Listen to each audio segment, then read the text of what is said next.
انا من زمان تعلمت الحاجه هذه. وعلى فكره ايش اسمه خالي ايش اسمه هذا خالي اسال ما قال لي. والله من صغري وانا احبك يا فهد. اقول لك خالي، ايش رايك نروح نتمشى كذا بالحدائق والحاجات هذه، ونمر ابو مساعد حق ام الرقيه هذا.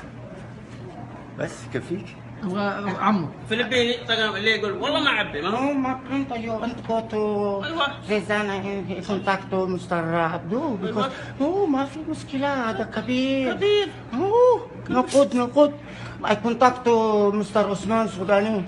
والله الزول هذا مرة طايح في راسه ذاك هذا اللي يجيب الويكون يا الله عليك الله. My friend, I don't want no. My license is expired already. هذا واحد